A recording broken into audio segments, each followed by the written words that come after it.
வணக்கம் நண்பர்களே, நீங்கள் பார்த்து கொண்டு இருப்பது உங்கள் கௌசிக் ரிவ்யூ. சரி வாங்க வீடியோக்குள்ள போய் என்ன நடக்க போகுது அப்படின்னு சொல்லிட்டு பாத்தீங்கன்னா, இனிமே எந்த ஒரு சந்தர்ப்பம் வந்தாலும் அதை பயன்படுத்திக்கணும், அதை மிஸ் பண்ணக்கூடாது அப்படின்னு சொல்லிட்டு முடிவு பண்ணிட்டாங்க நம்ம இலக்கியா. ஏன் எதனால அப்படின்னு சொல்லிட்டு பார்த்தீங்கன்னா, இது முழுக்க காரணம் ஒரே ஒரு சதிகாரியோட வேலை தாங்க. அது யாருன்னு சொல்லிட்டு பாத்தீங்கன்னா தாட்சாயினி என்னடா பண்ணாங்க, அவங்க என்னமே பண்ணலையா அப்படின்னு சொல்லிட்டு சொல்றவங்களெல்லாம் ஓட விட்டு அடிச்சுட்றோம். ஏன் எதனால அப்படின்னு சொல்லிட்டு பார்த்தீங்கன்னா, நம்ம தாட்சாயினி ஒரு வேலையை அங்கே பண்ணிக்கிறாங்க. அடுத்து அவங்க குடும்பத்துக்குள்ள எப்படி நுழைஞ்சு அவங்க குடும்பத்தை கலைச்சி அந்த பிஸ்னஸ்ல நாம முன்னேறணும், அவங்க முன்னேறக்கூடாதுன்னு சொல்லிட்டு அவங்க பிஸ்னஸை காலி பண்ணணும். அது மட்டும் இல்லாம தான் புருஷனும் உத்தமனா இருக்கணுமா, அடுத்தவங்க புருஷன் எந்த கையில போனா எனக்கு என்ன, அவனை என்ன வேணாலும் நான் ஆளும் கூட கோத்து விட்டு அவன் வாழ்க்கையை நாசமா பண்றேன், சீரழிச்சிருவேன் அப்படின்னு சொல்லிட்டு கெட்ட எண்ணத்தோட இருக்கிறதா அந்த தாட்சாயினி. அதே சமயத்துல நம்ம இலக்கியா என்ன நடந்துச்சு தெரியுமா, நம்ம கௌதம் சும்மா இருப்பாரா அப்படின்னு சொல்லிட்டு பாத்தீங்கன்னா, ஏன்டா சும்மா இருக்கிற அப்படின்ற மாதிரி நம்ம கௌதம் அப்படியே தேடல ஆரம்பிச்சுட்டாரு. என்னோட அப்பா யாரு, அந்த எஸ்எஸ்கே கேவலம் அவன்லாம் ஒரு ஆளுன்னு சொல்லிட்டு, அப்பா பேரு தெரியாத அநாத பையனி, நீ வந்து என்கிட்ட பேச்சு பேசுறியா பேச்சு அப்படின்னு சொல்லிட்டு அவன் சொல்லிட்டான். அந்த வார்த்தையை அவன் இனிமே சொல்லக்கூடாதுன்னு அதுக்கு நான் செய்யணும் சம்பவத்தை சரித்திரமா மாத்த போறேன் அப்படின்னு சொல்லிட்டு முடிவு பண்ணிருக்காங்க. என்னடா சரித்திரமா மாத்த போறாங்க அப்படின்னு சொல்லிட்டு பாத்தீங்கன்னா, நம்ம கௌதம் தேடி பாக்குறாரு, எங்க பார்த்தாலும் எதுவுமே காணோம். ஆனா கிடைச்சிருச்சு. அதை கரெக்டா ரேவதியும் மறுபக்கம் இலக்கியாவும் வீட்டுக்குள்ள மாஸ் என்ட்ரி கொடுக்குறாங்க. உடனே இவர் பார்க்காத மாதிரி புடுக்குன்னு கீழே போட்டு புடுக்குன்னு மூஞ்சி இந்த பக்கம் அந்த பக்கம் எந்த பக்கமெல்லாம் திருப்புறாரு. யோ தலைவா, என்னையா நடக்குது இங்க, என்ன நடக்குது, இத்தனை நாள் நடந்தது வேற, இனிமே நடக்க போறது வேற, இனிமே சம்பவத்தை சரித்திரமா மாத்த போற அப்படின்னு சொல்லிட்டு இருக்காங்க. சரி இருக்கட்டும், பிரச்சனைன்றது வருதான், அந்த பிரச்சனையை எப்படி சமாளிக்கேஷனா கொண்டு போகணும், அதுதாங்க இருக்கிறதுலே முக்கியமான ஒரு விஷயமா இருக்குங்க. சரி, இந்த மாதிரி பிரச்சனைகள் எல்லாம் எப்படி சமாளிக்க போறாங்க அப்படின்னு சொல்லிட்டு பாத்தீங்கன்னா, நம்ம கௌதம் இருக்காருல்ல, அதை பார்த்தும் பார்க்காத மாதிரி வெளியே போயிட்டு அழுந்துகிட்டே போறாரு வெளியே. இந்த விஷயத்த அவங்க கிட்ட சொல்லவும் முடியல. நம்ம கிட்ட ஏன் சொல்லாம இருந்தாங்க, இந்த விஷயத்த நம்ம தெரிஞ்சுக்காமே எடுக்கலாமே. நான் என்னோட அப்பா இந்த எஸ்எஸ்கேவா, கேடுகட்ட எஸ்எஸ்கேவா, இந்த விஷயம் தெரிஞ்சதுனால என் மனசுக்குள்ள ஆனாத ரணம்.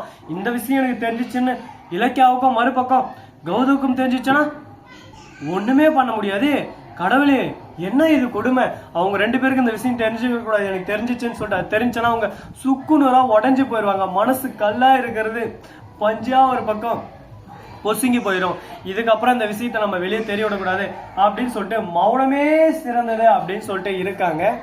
இப்படியெல்லாம் ஒரு பக்கம் பிரச்சனைகள் போயின்னு இருக்கு. இதெல்லாம் எப்படி சமாளிக்க போறாங்க அப்படின்னு சொல்லிட்டு தெரியாம எதிரும் புதிருமா தாங்க போயின்னு இருக்கு.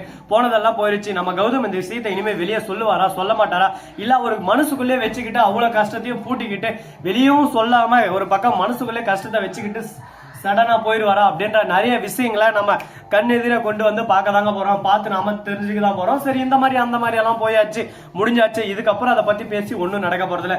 இதுக்கப்புறம் என்ன நடக்க போகுது, அடுத்து என்ன டெவலப்மெண்ட் பண்ண போறோம், அதை பத்தி தான் நம்ம பார்த்தாகணும். வாங்க பார்க்கலாம். எஸ்எஸ்கே இருக்காங்க, அவன் என்ன பண்றான் அப்படின்னு சொல்லிட்டு பாத்தியா, கோர்ட்ல இருந்து நோட்டீஸ் வந்துச்சா, கௌதமே கோர்ட்ல இருந்து நோட்டீஸ் வந்துச்சா, இதுக்கப்புறம் உன்னோட ஆட்டம், இதுக்கு மேல ஆட்டம் இல்ல, ஒரு ஓட்டம் தான் இருக்கும், உன்னால ஒண்ணுமே பண்ண முடியாது. ஏண்டா நீ எல்லாம் ஒரு ஆளு, நீ வந்து என் மேல கேஸ் போடுற, கேஸ் வச்சுக்கிறேன்டா. இப்ப பார்த்தல கார்த்தி, அதாவது உடன் பிறப்புன்னு சொல்லிட்டு சொல்லிருக்கேன், உடன் பிறப்பு. ஆமால, நீ அனாத பையனாச்சு, அப்பா பேரு தெரியாத, உன்னை எப்படி இப்படி எல்லாம் சொல்ல, நானு அனாத பையன் தான் நான் சொல்லி ஆகணும். அவனோட உடன் பிறப்புன்னு எப்படி சொல்ல முடியும், அவன் சொத்தெல்லாம் நீ திருடி வச்சுன்னு இருக்க, அதனால அவன் உங்ககிட்ட இருந்து சொத்தெல்லாம் வாங்கணும்னு சொல்லிட்டு எதிர்பார்ப்போட இருக்காப்புல. இதெல்லாம் எங்க போய் நடக்க போகுது, என்னென்ன நடக்க போகுது அப்படின்னு சொல்லிட்டு தெரியலைங்க. சரி, பிரச்சனை ஒரு பக்கம் சுமூகமா முடிஞ்சா நல்லது தானே, வாழ்க வளமுடன் அப்படின்னு சொல்லிட்டு நம்ம சொல்ல முடியாது. ஏன் எதனால அப்படின்னு சொல்லிட்டு பாத்தீங்கன்னா, நம்ம கௌதமோட வாழ்க்கை இப்ப ரணகாலத்துல ஒரு பக்கம் கொதிச்சுக்கிட்டு இருக்குங்க. இந்த நிலைமையில அந்த கௌதமே என்ன பண்ண போறோம், எதை பண்ண போறோம்னு சொல்லிட்டு தெரியலையே அப்படின்னு சொல்லிட்டு குழப்பத்துல குழம்பி போயிட்டு இருக்காங்க. பாப்போம்.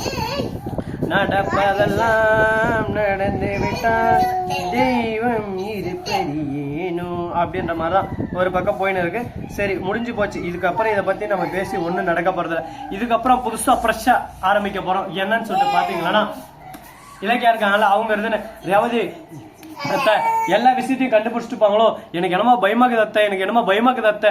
பயமா இருந்தா பயமா இருக்குன்னு விட்டுருமா, அதையம்மா அத்தனை முறை சொல்ற. நீ சொல்றது இல்லாம எனக்கு ஒரு பக்கம் பக்கு பக்கு பக்கு திக்கு திக்கு திக்குன்னு இருக்கு, நீ சொல்லாதம்மா விட்டுருமா அதோட அப்படின்னு சொல்லிட்டு நாம சொல்லலாம். சரி முடிஞ்சு போச்சு, முடிஞ்சது முடிஞ்சாச்சு, அடுத்து என்ன பண்ணலாம் ஏது பண்ணலாம், அடுத்து எப்படி இதை ஆரம்பிக்கலாம், எந்த திசையில கொண்டு போய் இதை முடிக்கலாம் அப்படின்னு சொல்லிட்டு நிறைய விஷயங்கள் எல்லாம் ஒரு பக்கம் ஒன் பை ஒன்னா ஒரு பக்கம் ரன் ஆகிட்டே இருக்கு. பாப்போம் என்னென்ன நடக்க போகுது, ஏது எது நடக்க போகுதுன்னு சொல்லிட்டு ரன் பை ரன் அப்படின்னு சொல்லிட்டு சும்மா ஒன்றும் சொல்லுங்க. அந்த மாதிரி ஏத்த மாதிரி அப்படியே சும்மா மாசா கிளாஸா டாப்பா ஒரு பக்கம் தூக்கி அடிச்சுட்டு ஓடிட்டே இருக்கணும். அப்பதான் நாம அந்த இடத்துல ஒரு ஸ்டேபிளான ஒரு பொசிஷன்ல நிக்க முடியும். அந்த மாதிரி தான் இப்பயும் போயின்னு இருக்காங்க. அது மட்டும் இல்லாம உங்களுக்கு ஒரு கிவ் அவே வைக்கலான்னு இன்ட்ரெஸ்ட்ல இருக்கும். யார் யாரு மறக்காம கமெண்ட் செக்ஷன்ல கமெண்ட் பண்றீங்களோ அவங்களுக்கு தான் அந்த கிவ் அவே.